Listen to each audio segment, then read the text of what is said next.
Hello, Culture Matters podcast. We're back again with another culture content. Before I introduce our topic, here's a quote just for this episode. I would rather be led by an army. I would rather have an army of sheep led by a lion than an army of lions led by a sheep. Alexander the Great. That quote is sometimes attributed to Napoleon, who came after Alexander. Two conquerors. The topic today: why great leaders embrace vulnerability in the workplace. And it had me thinking, I got stuck on the word great. Why great leaders embrace vulnerability in the workplace? Then it got me caught in the word great. What is a great leader? Who decides what is a great leader? Like, did Alexander's men think he was a great leader? Did they think he was a great leader all the time? Did they think he was a great leader some of the times? How about the societies that fell by his sword? Did they think he's a great leader? Do they still think he's a great leader? And then I thought, who are the, because I know I like to talk about Alexander the Great's conquests. And I looked up who are all the greats? Abbas the Great, King of Kings of Persia, Abgar the Eighth, King of Osroaean, Akbar the Great, Third Mughal Empire of India, Alan the First, King of Brittany, of course, Alexander the Great, King of Kings of Persia, Pharaoh of Egypt, Alfred the Great, King of Wessex and the Anglo-Saxons, Ashoka the Great, Third Mauryan ruler of India and Emperor of Emperors. There, Casimir III the Great, King of Poland, 1333 to 1370. Catherine the Great, Empress of Russia. Charles the Great, also known as Charlemagne, King of the Franks and Emperor of the Romans. Knut the Great, King of England. Knut, 1016 to 1035. Denmark, 1018 to 1035. Norway, 1028 to 1035. Whoa, clearly Knut was great. Cyrus the Great, founder of the first Shah Hanshah of Persia. Darius the Great. Now, if I understand, this list goes on and on and on and on and on. There's a lot of great people. Darius the Great, from what I remember studying Alexander the Great, was chased across Persia, losing battle after battle. He had sent general, I believe it was a Macedonian mercenary general that worked for him originally that sent him out to fight Alexander to gather some mercenaries in that first battle where they crossed that river. Right after King Philip's death, Alexander took about 40,000 troops. A couple of the generals that had fought with his father was one main general and his two sons and all their men, and crossed that river, kicked and before the sunrise to surprise this army, kicked their asses. Darius, and for years after that, chased Darius the third across Persia to the point where his men eventually cut off his head and presented it to Alexander. And I believe he had them unceremonially killed for their traitorous behavior. Alexander the Great's father, King Philip II, he's the one that unified Macedonia. He's the one that unified the tribes. I think he fought, he was a ruler for 2 decades at least. He was a great general. He developed systems and processes and training and built this army to leverage various different types of technologies and types of, it wasn't just some basic ass army with with one technology or one weapon of choice, using brute force to just mow over their competition. It wasn't a one-dimensionally organizing group of warriors. It was a multi-dimensional, multi-pronged weapon, cavalry. That's right. So you think that the organizational sophistication of King Philip II's military, based on his experience, his background, his knowledge, his wisdom, using those dudes that throw pelts, I believe, to archers, to Macedonians, to mercenaries, to cavalry, to the phalanx. I haven't even talked about the technological innovation of the Sarissa spear, which was just about twice as long as the average phalanx spear that King Philip II developed, systems of that just arduous training systems and processes around training the phalanx around that spear to be the most powerful in unison phalanx. Like that technology was an innovation. The types of people that leveraged it, how they were trained, was a values laden with that was a reflective of the values of King Philip II and how he led and developed. How about the fact that he put Alexander on a horse young, had him in battles young, and had him mentored by Aristotle, this great thinker that we've been, changed the world, um, from a well, not just he was a polymath, Aristotle. He was a mentor and a teacher to Alexander the Great. Alexander the Great came second. He had this great father, King Philip II of Macedon, who, if he was a second, he has a story. Alexander the Great gets the credit, of being great as a consequence of everything that came before him that he took advantage of, chasing Darius across Persia, fighting and battling and winning in northern India and northern Egypt. Obviously, he became the Pharaoh of Egypt, and it was one of his men that actually ran Alexandria after he perished. And his great, great, great, great, great, great, great, whatever granddaughter, Cleopatra, is actually related to one of Alexander's main men, main confidants. So, what does this have to do with why great leaders embrace vulnerability in the workplace? Did Alexander the Great embrace vulnerability? That's a question that I had when I thought of great leader. Not all leaders embrace vulnerability. What is vulnerability? What is vulnerability? What is vulnerability? The quality or state of being exposed. Okay, this is interesting. To possibility of being attacked or harmed. No one can point to my riches, only what I hold in trust for you all. And what would I do with them anyway? I eat what you eat. I get no more rest than you. How many nights have I stayed watch so that you could sleep soundly? Who here among you would say that he works harder for me than I do for him? Come on. If you've got scars, strip down and show them to me. I'll show you mine. My body's covered, the front at least. That's what I want to share. My body's covered, the front at least. There's no place that doesn't bear a wound.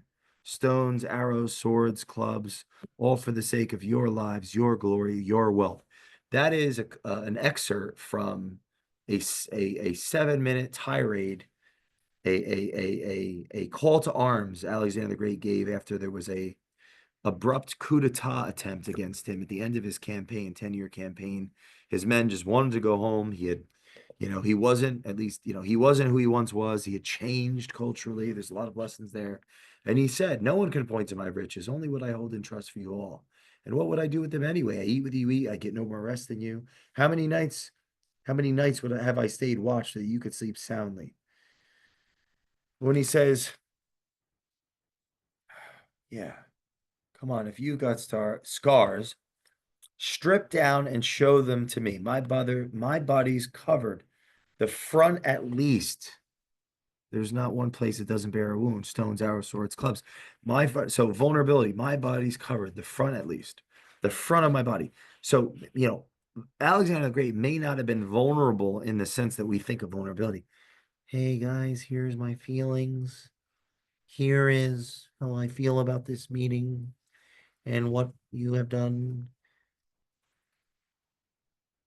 and what I'm doing, and this is who I, and it's funny, I'm making this like silly, passe, um, mockery of vulnerability. It's like so reflective of me in our times. Like that's not what vulnerability means, but I'll digress and come back to that. So,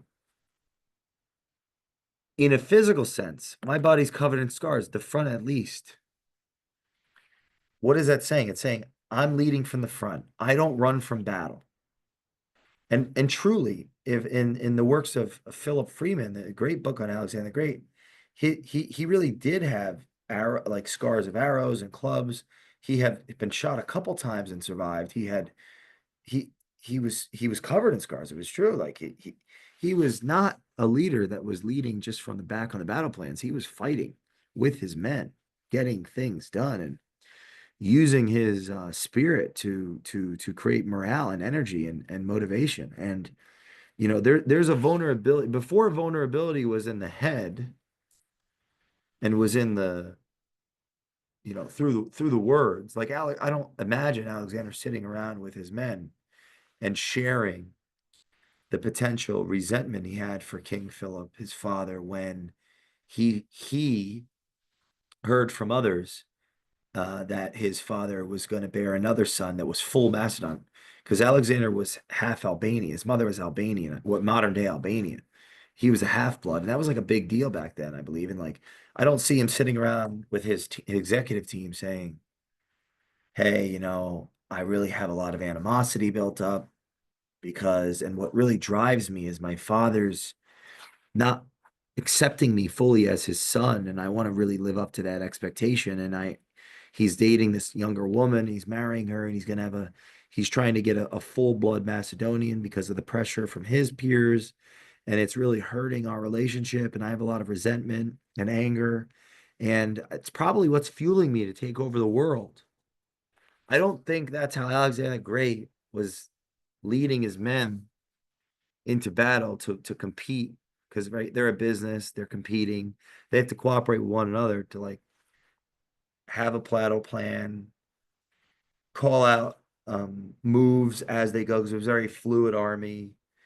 Like there was constant feedback, there was a lot of trust, there was a lot. They hired, they kept employees. They promoted from within, meaning, many of the men that fought in the beginning of the 10-year campaign were still there at the end.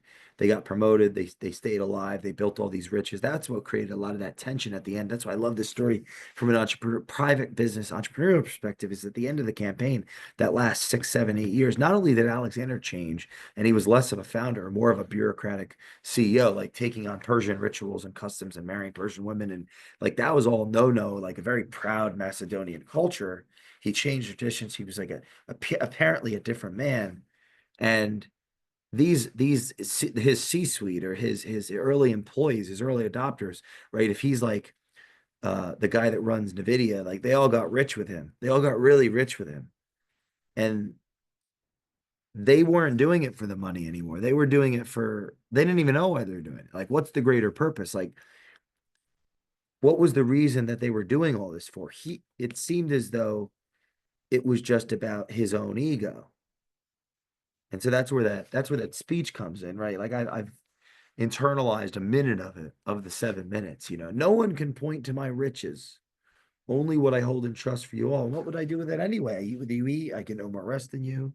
How many nights have I stayed watch? So like a big part of that was like his view of greatness or leadership was leading from the front, and that's fine. But there's missing components, especially in a day like today. Why are we actually doing this? Who are we actually doing this for? What's the purpose? What's the cause?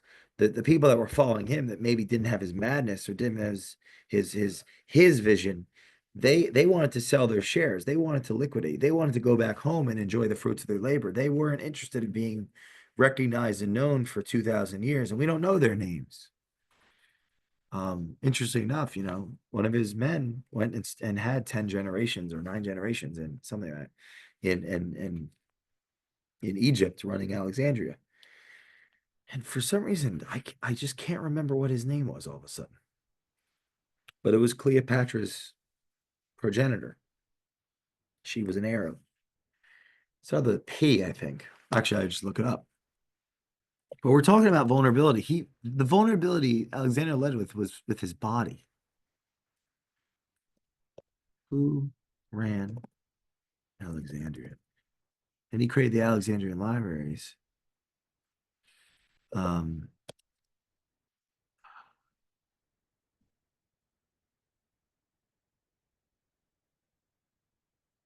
I'm not typing this in right. Oh, here it is. Ptolemy. Ptolemy. Ptolemy. Ptolemy worked with Alexander, and he went to Alexandria. Imagine that impact. That's unbelievable. Yeah, Ptolemy served with Alexander from his first campaigns and was among 7 somatophylax bodyguards. One of Alexander's bodyguards. Wow, one of 7 bodyguards of Alexander. Imagine he was one of 7. 7 bodyguards. He played a principal role in later campaigns in Afghanistan and India. He participated in the Battle of Isis, commanding troops on the left wing under authority of Parmenion. Parmenion was one of those main generals, yes. Ptolemy went and he contributed significantly to Alexandria by establishing the Great Library, which became a center for scholarship and learning in the ancient world. His efforts helped make Alexandria um, his efforts helped make Alexandria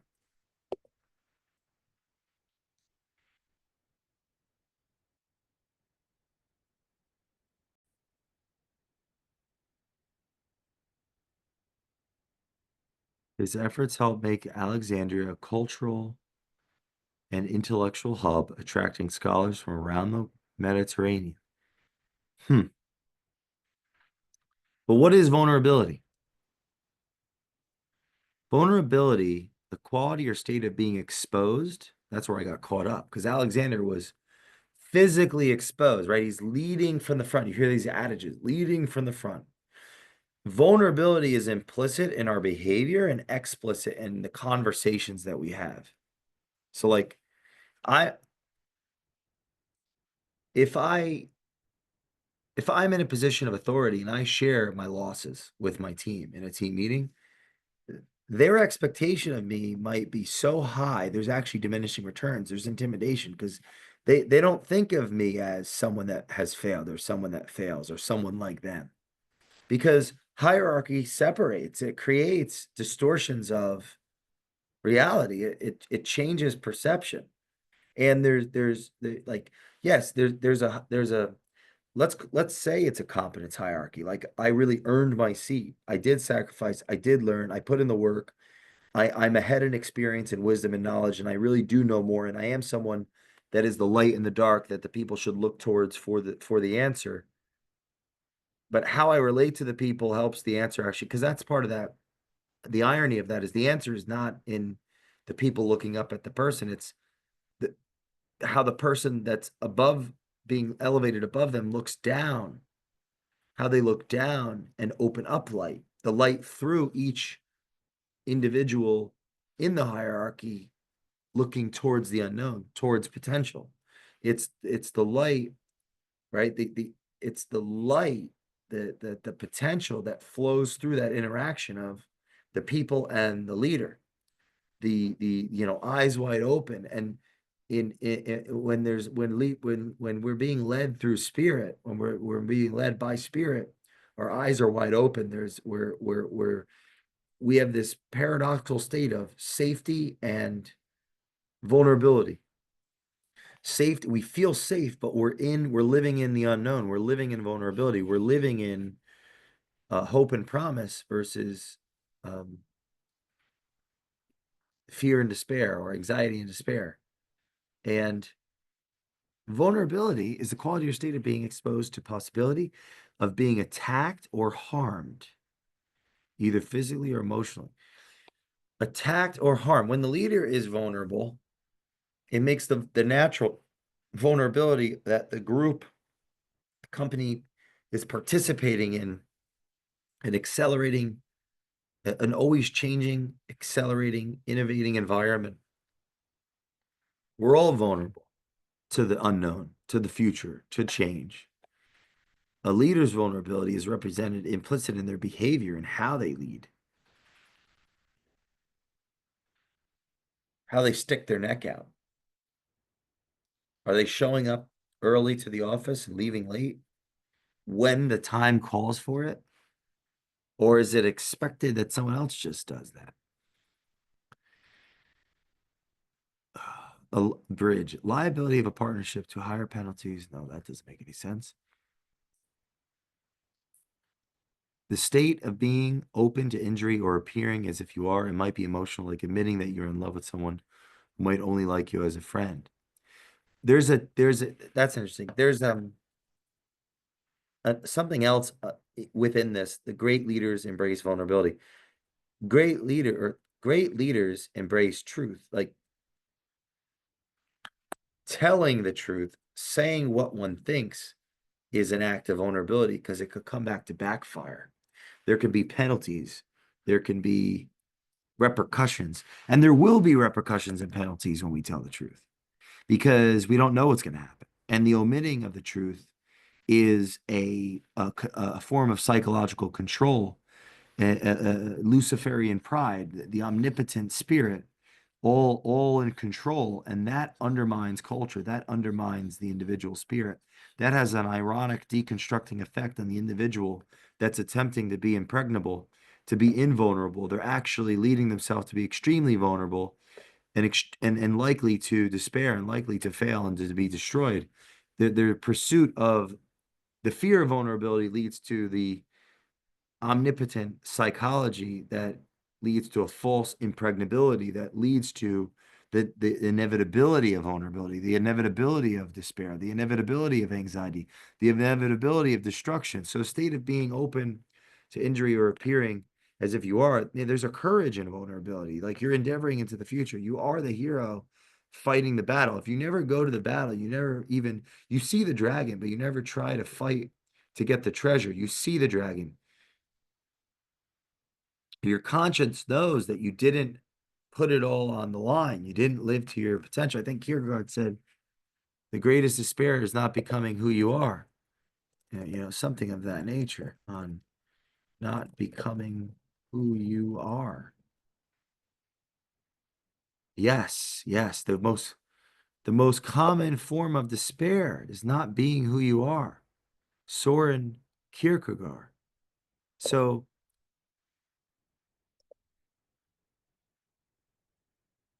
why great leaders embrace vulnerability?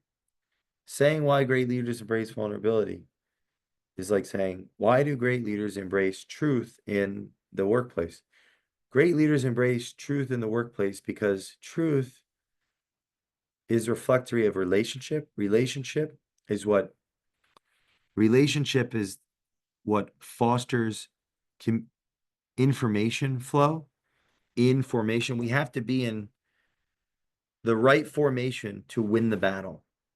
We're all different people. We have different skills, we have different innate talents, we have different experiences, we have different levels of education, we have different degrees of our self understanding and self awareness. We have different ideologies that we prescribe to and different philosophies that are acted out in our behaviors. And the complementary of the team to unify and flow information has to do with the truth of the leader that they embody and that they speak, and the willingness to be vulnerable is tethered to a desire to pursue truth, to be curious, to unlearn, to learn anew. And great leaders embrace vulnerability as a necessity to, even if they aren't doing this on purpose, it's going to come as a consequence of pursuit. It's going to come as a consequence of engagement, of responsibility, of having an aim and being all in on that.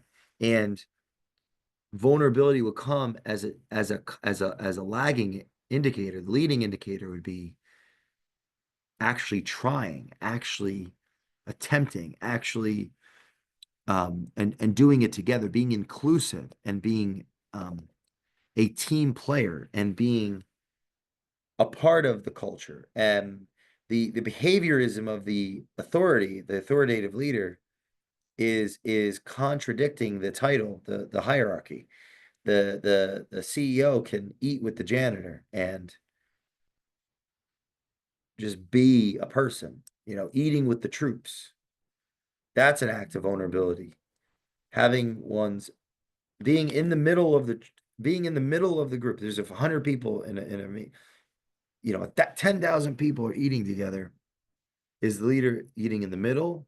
Is vulnerability. Somebody could shank them from behind. Or do they have to be in an elevated tower looking down on the man eating? And not to say it's an either or, like there's a time and a place for both, but being willing to go down and eat the troops. When I took the leadership course in Peterson Academy, The Greatest Leaders by Dr. Robert something or another. Uh, that's not his real name, something or another, but Robert. He talked about how Caesar and Napoleon, they'd be, teased and prodded by their troops. Songs would be sung about them. And that was like a commonplace variable among these powerful leaders. These big names, is like their willingness to actually accept their people teasing and prodding them. It was like a way for the people to actually relate and to acknowledge and to admire their Caesar or their emperor, their Napoleon. It was a way that they bonded. And I think psychologically, it's like, yeah, I need to know if you're okay to tease, because I need to know if I could trust you, because a tyrant is not going to let me do that. They're going to just kill me off my head. It's like, that's a way to using comedy to bond when you're literally in different universes, different paradigms. And I would say in closing, vulnerability leads to communication flow, which leads to higher productivity, which leads to individual purpose, alignment, which leads to innovation, and which is going to create a competitive advantage. Not innovation, like yes, that's more future oriented. The re-evolution and the projection in the future. But even just like vulnerability is going to lead to execution, higher level execution, because it's more clear on what we're doing, why we're doing it, how we're doing it, what's the objective, what's my role, who's in charge. Vulnerability creates, is a consequence of truth telling, living in truth, which reveals trustworthiness, trusting of the institution, trusting of the people, which creates trust. And trust leads to respect, mutual respect, not just admiration.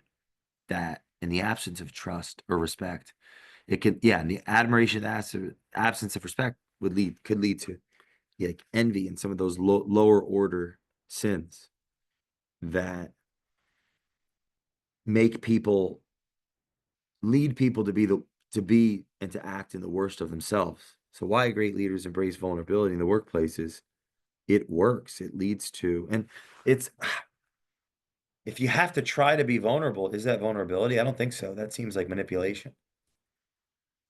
So if you're trying to be vulnerable, you might just be confused, and you've got a lot of learning to do, self-learning. Share this with a friend that you think is acting invulnerable.